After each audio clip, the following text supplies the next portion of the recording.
Por favor, eu queria fazer uma consideração a respeito de um comentário do professor Luiz Vicente Vargas Pinto, certo? Que está na Constituição Federal anotada e comentada. Eu não vou falar do retrocesso constitucional brasileiro, tá? Em que a nossa associação tem uma visão diferente a respeito das emendas constitucionais. Tá? Nós achamos que elas são não ilegais, mas ilegítimas. Tá? E concordamos com o senhor que se houver qualquer tipo de processo de reconstitucionalização do Brasil, muitas das coisas feitas e que são praticadas hoje levará muita gente a cadeia, para não falar em boate. Bom, ele fala uma coisa a respeito da justiça do trabalho, que o senhor faz parte. Então, ela para mim, interessante. Ele fala que a desconstitucionalização brasileira, a partir das emendas 19 e 20, estão caminhando para ameaças de extinção da justiça do trabalho e do próprio ordenamento trabalhista, supressão de acesso à justiça via súmulas vinculantes. O senhor que está na justiça do trabalho, crê ou pode dar uma ideia para nós agora? Muito obrigado, essa pergunta é muito interessante. O problema é o seguinte, o doutor Vossa Excelência sabe que nós, do direito, não estudamos estatísticas. Nós achamos que as estatísticas judiciárias são desnecessárias. Advogado, então, nossa senhora, esse então não tem tempo nem de dar boa tarde o colega, porque a vida dele está um inferno. De tão alienado que está. Não tem tempo. Escravo. Correria para todo lado. Então, o senhor está perguntando da súmula vinculante. Eu trabalhei, não sei se vocês aqui no Rio Grande conhecem o nome do jurista Antônio Alves da Silva. O senhor conhece? Já leu alguma coisa dele?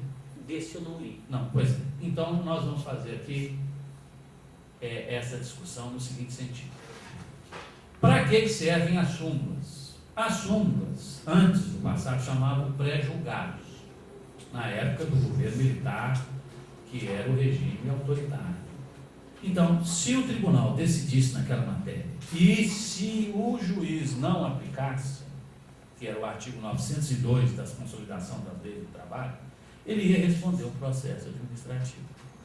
Do mesmo jeito que em regimes autoritários ou fascistizantes, eu não vou entrar aqui no mérito, vai demorar, que o sujeito avoca a decisão e pula o contraditório das bases do judiciário até lá, ele também quebra todo o processo democrático.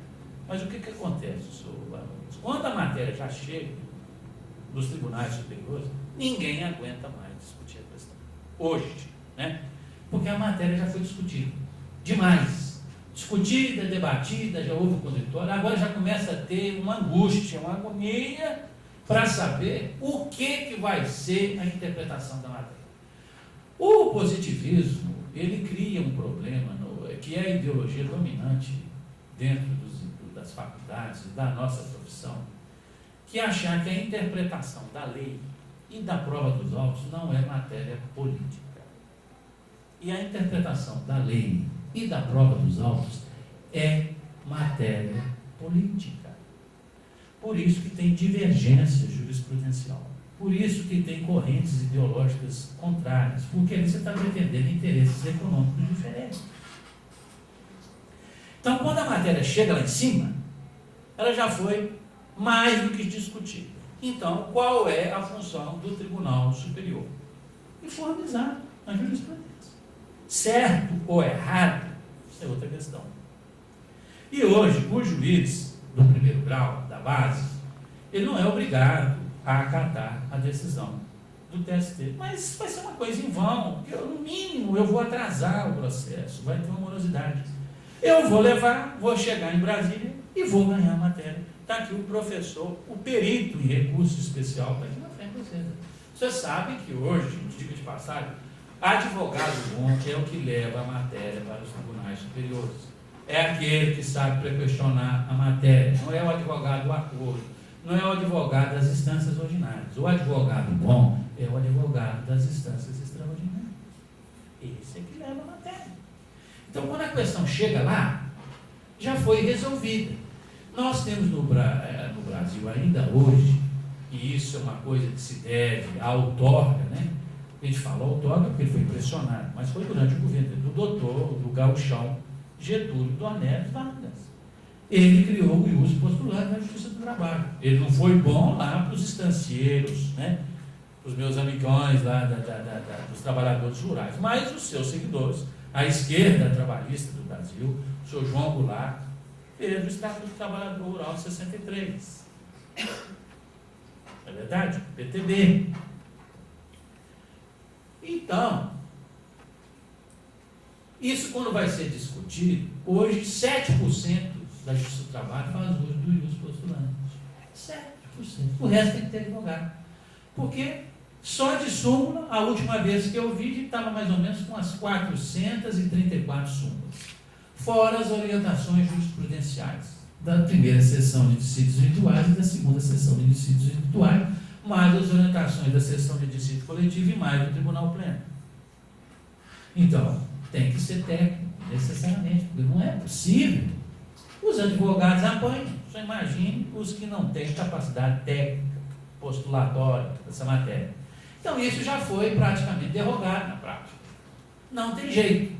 Então, a súmula tem que ser impeditiva do recurso, porque os advogados têm o hábito péssimo de praticar o oportunismo incompatível com a técnica processual.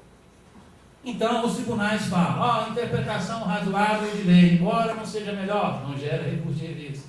A má interpretação da prova não gera ação rescisória. Por quê? Porque é questão política. O poder judiciário é poder político. Juiz é agente político do Estado. Embora nós tenhamos problemas na nossa sociedade, porque você não vota em juiz, você não vota em general, você não vota em delegado. Então a democracia representativa não chega aí. Nós temos privilégio de foro, né? Que é uma reminiscência monárquica, ainda antirrepublicana, que fere o princípio da igualdade perante a lei. Ora, se o deputado do mensalão roubou, ele tinha que ser julgado pelo juiz federal, não pelo Supremo Tribunal Federal. Por quê? O senhor entendeu?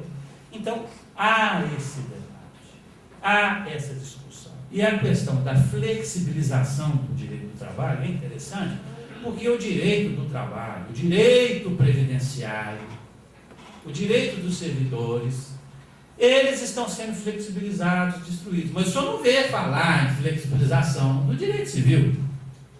O senhor não vê falar em flexibilização do direito penal. Pelo contrário, é o direito penal máximo. É ou não é, doutor Ricardo? E nós temos essa contradição.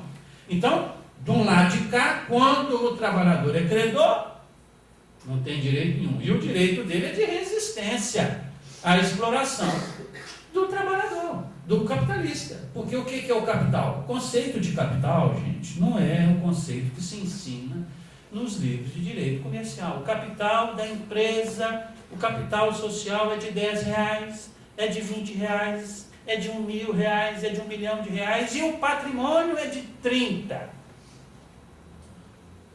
O capital não é isso. Certo?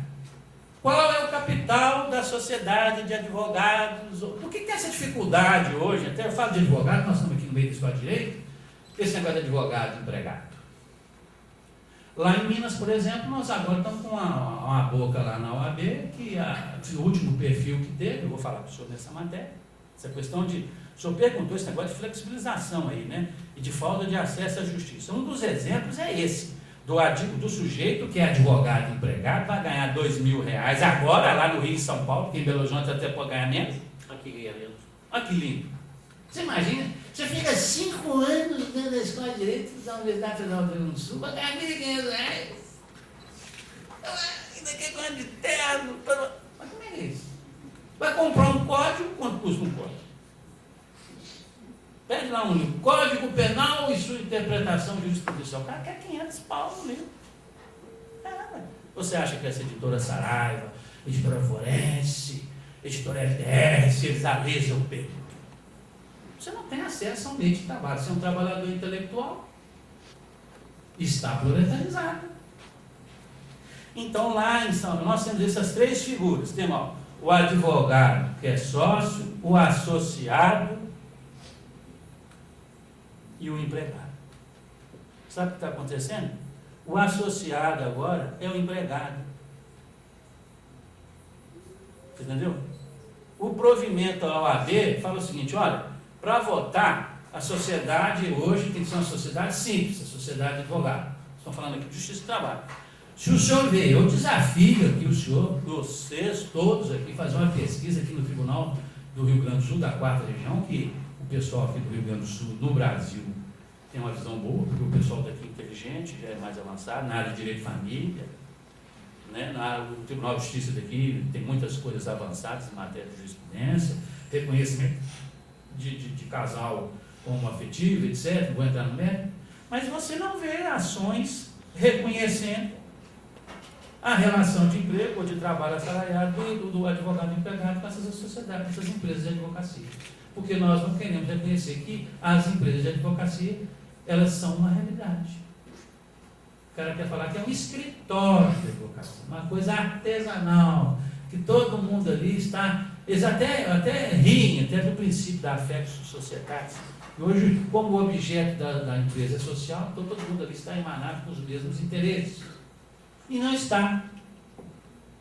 E isso é reprimido até onde só não imagina. Então fizeram o último perfil lá em Minas Gerais, da OAB de Minas, e a primeira empresa lá tinha 5 sócios e 63 associados, doutor Ricardo. O que o senhor acha? A OAB ainda mexe e diz o seguinte, que para a maioria dos votos não tem que ser o voto por cabeça, por pessoa, mas tem que ter o voto pelo capital. Então, se o senhor tem o capital de 100 e eu tenho o capital 0, o senhor vota, mas eu não voto. Aí passou a ser sociedade de capital. Bom, então, mas a lei não permite isso. Então, eles vão mudando. E nisso, cai naquilo que nós estamos falando aqui, que é o capital. O que é o capital? O capital é a relação de exploração do trabalho alheio que foi reduzido à condição de mercadoria. É uma relação de exploração das pessoas. Quer dizer, você é explorado, suas atividades, sua destreza, o seu conhecimento, sua habilidade, seu esforço físico e mental é explorado por outras pessoas que se enriquecem a sua custa. Acabou. Isso vale também para os empregados públicos? O empregado público, se o senhor ler a minha tese, o senhor vai ver o seguinte: o empregado, eu não vou falar do senhor de ninguém, eu vou falar de mim. Eu sou um professor da Universidade Católica e sou um funcionário público. Sou um servidor do Tribunal Regional do Trabalho há mais de 21 anos. A minha atividade é intelectual, eu sou um trabalhador intelectual improdutivo. Porque eu não gero riqueza material. Eu não gero nem lucro e nem mais-valia. E lucro e mais-valia, ou mais-valor, são coisas diferentes, exceto na esfera da produção, que são idênticos, lucro e mais-valor, que é o tempo de trabalho excedente gerado e que não foi pago, que não foi remunerado, que foi apropriado por aquele que é detentor dos meios e dos objetos de trabalho. Acabou.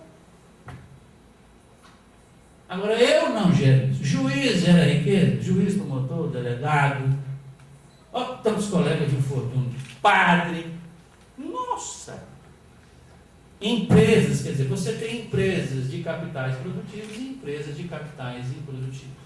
Os trabalhadores que são empregados de empresas produtivas são trabalhadores produtivos em duplo sentido. Gera lucro, gera riqueza, e essa riqueza vai ser apropriada, transferida para os outros setores, porque a riqueza material ou o trabalho excedente, ele é gerado, produzido na esfera material, da produção material. Saiu da esfera da produção, foi para a esfera da circulação e da distribuição, aí já não é mais produção, aí já é apropriação, transferência, desconto do que foi produzido na esfera material. Tá certo? Então, o que nós estamos acontecendo hoje na sociedade? Cresceu uma sociedade de serviço, se desenvolveu uma nova modalidade de capital, que é o capital-serviço. As atividades de serviço são atividades capitalistas, e é preciso entender o conceito de capital, que não é esse que nós damos aqui do direito comercial, não é na base do fetichismo, e a sociedade desenvolve um setor que cresce, e ele cresce mais na área de serviço, e essa área de serviço está se desenvolvendo em setores capitalistas, e é para onde nós estamos crescendo. Então, você encolhe a base do processo da produção material e a esfera da circulação está se expandindo para o setor de serviço, porque nós somos uma sociedade urbana, vivemos na cidade, não no campo. Então, surge essa série de modalidades. Então, existe gente que está sendo explorada nesse setor, e o trabalhador que trabalha para o setor de serviço, empresas médicas, empresas de advocacia, empresas de contabilidade, empresas de pesquisa, empresas de setor, qualquer serviço que você quiser, funerária, fala outro aí, que você tem mais ideia que eu, sala de cinema, isso não gera nada, isso é improdutivo. Agora, aquele trabalhador, ele é produtivo porque ele gera lucro para aquele capitalista que vai se apropriar de um trabalho excedente, do qual ele não produziu, mas se apropriou na medida do tamanho do seu capital. Ficou claro? Ou o senhor quer mais alguma dúvida? Não, ficou bastante claro para mim. Se o senhor me permite uma digressão, é o seguinte, nós, por exemplo, o que está acontecendo no caso do direito, por exemplo? Nós não estamos treinando as pessoas para serem micro e pequenos empresários na advocacia. Não vai haver espaço para todo mundo. Qual é a ideologia que graça no meio do curso de direito, principalmente? A ideologia de ascensão social meritocrática, a ideologia do concurso público. Então, todos nós queremos entrar dentro do aparelho do Estado e crescer essa burocracia. Mas nós não estamos preocupados que a burocracia gera mais burocracia e emperra, e a morosidade e a duração razoável do processo não acontece. Então a gente está gerando pessoas, o quê? Que consomem sem produzir. Então nós precisamos mais de gente em atividade, embora seja essencial a reprodução da sociedade, exerce atividade parasitária. Porque a atividade dele depende de outra. Se não for aquela, você não se sustenta. Ela é dependente. Ou como o pessoal fala, a gente tem uma atividade vicária, né, Ricardo? O nosso resultado, por isso que o advogado não tem obrigação de resultado, tem obrigação de meio, porque tudo que nós fazemos depende do outro, até do ponto de vista técnico. Imagina do ponto de vista material. Muito pior. Então, a sociedade hoje, ela desenvolveu um terceiro departamento, que é o departamento 3 da economia. Você tem o departamento 1, departamento de bens de produção ou de bens de capital. Tem o departamento 2, que foi dividido em um departamento 2A e o departamento 2B. O 2A, setor de empresas produtoras de bens de consumo durável. E o outro é o setor de bens de consumo não duráveis.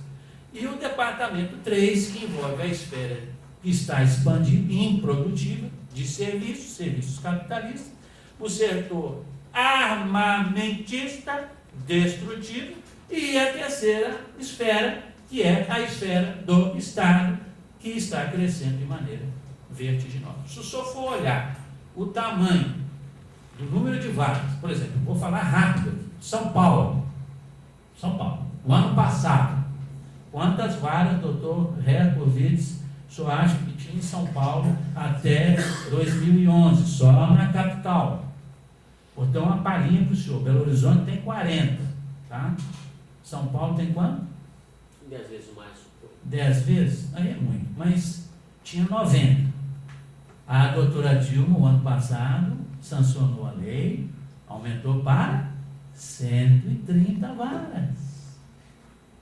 São Paulo tem 2 tribunais do trabalho, de Campinas e de São Paulo, 2ª e 15ª região. 300 e tantos desembargadores nesses 2 tribunais, consumindo despesa. A despesa da Justiça do Trabalho, a última vez junto com a Justiça Federal, o último estatística que teve do Conselho Nacional de Justiça foi de 1,12% do orçamento. Só a Secretaria da Presidência da República gasta mais do que toda a Justiça do Trabalho no Brasil. Acredite, se quiser. E tem a Justiça Federal. E você tem o quê? Uma morosidade, uma taxa de congestionamento, que é o que eles estão usando, o termo que eles usaram, para dizer que você ganha, mas mora na praia. Ganha, mas não leva. Porque a capacidade de resposta dos outputs do sistema está entrando em colapso. Principalmente na Justiça Estadual. A nível de crime, o Conselho Nacional de Justiça publicou recentemente, tem 180 mil inquéritos policiais no Brasil sem solução, inclusive a maioria deles relacionados com homicídio. Não vou entrar na área da prescrição. O senhor vê todo mundo com ideologia de cadeia na cabeça, achando que a cadeia recupera. Todo idiota devia saber que cadeia não recupera ninguém. Meu Deus! Que coisa ridícula! Já tem as penas alternativas, as penas substitutivas de direito. O juiz não aplica. Ele acha que tudo é pena privativa de liberdade. Quem que está sendo detonado ali naquela hora? Condenado? É o trabalhador. Ou o lumpen proletariado. É o que o PT está fazendo. O PT fez o quê? Ele colocou a ascensão do lumpen proletariado para o proletariado de serviço. Essa que foi a ascensão. Não tem nada de negócio de classe média. Porque aqui no Brasil a gente tem essa coisa, né? De classe ABCD, essa sociologia do abecedário de péssimo gosto. Não explica nada. Negócio de classe C, classe B. Isso é coisa retardada. Isso é conversa de ideologia, de jornal. Isso não existe isso. Não tem ciência nenhuma nisso. Você não vai estudar a estrutura de classe, estudando classe ABCD. E na classe ABCD o capital não está. Está os assalariados que ganham até 10, até 12, não sei o quê. Isso não. O senhor entendeu? Então, a questão é que o judiciário está entrando em colapso e você, depois de 64 para cá, o Brasil entra na área, na esfera do capital monopolista. De 64 para cá, começou com o senhor Juscelino.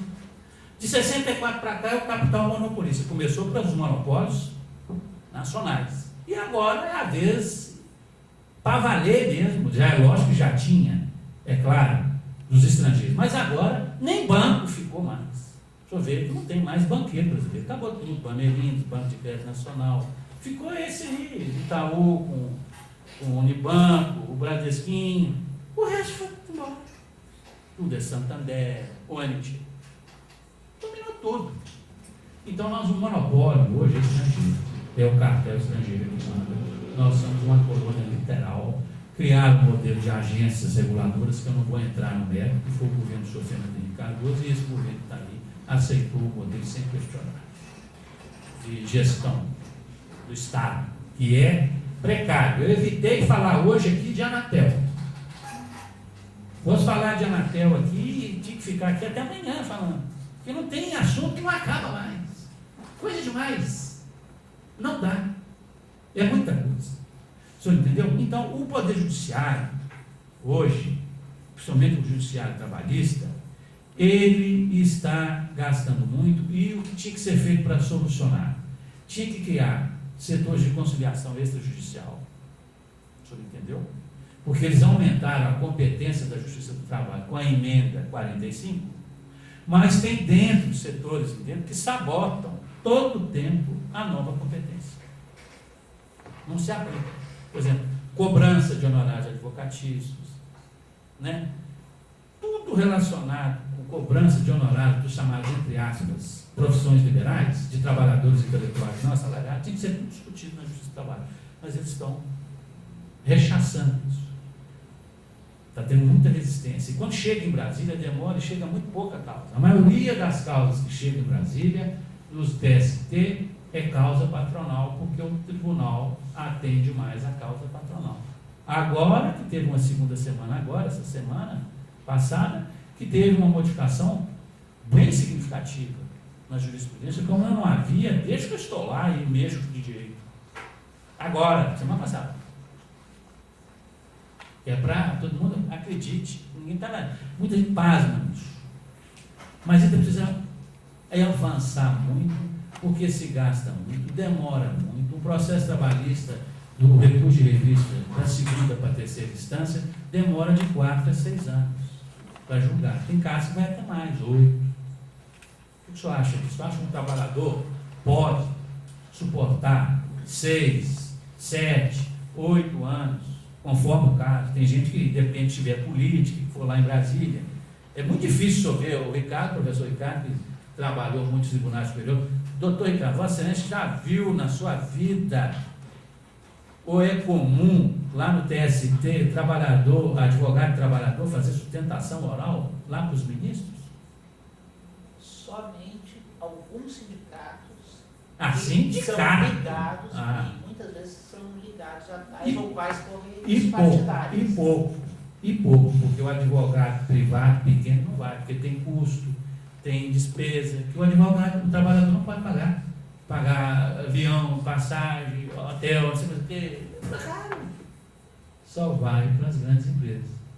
Então, mais de 70% dos recursos de revista são das empresas. Então, isso se reflete na jurisprudência. O senhor está entendendo? Então, o tribunal está crescendo, então, e cresce não só na Justiça do Trabalho, no judiciário um todo, porque nós estamos criando uma sociedade e a expansão da produção material ela não pode atingir, porque você tem que criar pessoas que trabalham, que consomem sem produzir, que tem oferta sem procura, que tem compra sem venda. E isso está se alastrando para a sociedade, e por isso é que nós estamos nessa crise econômica horrorosa, porque as forças produtivas capitalistas estão entrando em processo agudo de deterioração. Então, nós vamos caminhar para frente. Se isso não se resolver, a tendência é ir para a guerra mesmo, e guerras mais sérias. Não é uma guerrinha local ali, outra guerrinha aqui. Se a gente for contar o tanto de guerra que teve da Segunda Guerra Mundial para cá, vai perder a conta. Tem muita guerrinha, muito mercado de armamento, muita coisa, então tem problema demais. Agora, o judiciário, ele cresce no Brasil porque nós temos uma ideologia contrária ao que tem nos Estados Unidos. Os Estados Unidos, para estudar direito, ele tem que ser bacharel em alguma coisa. Não pode entrar na universidade com o segundo grau dos Estados Unidos. Isso não existe. E lá tem muita cultura diferente da nossa. E tem muita coisa nos Estados Unidos que é interessante que a gente não estuda, mas a gente tem influência nos nossos cursos de graduação, na pós-graduação, de influência europeia, principalmente francesa. Ficou claro, doutor? Ou o senhor tem mais alguma coisa? Eu entendi perfeitamente o que o senhor falou.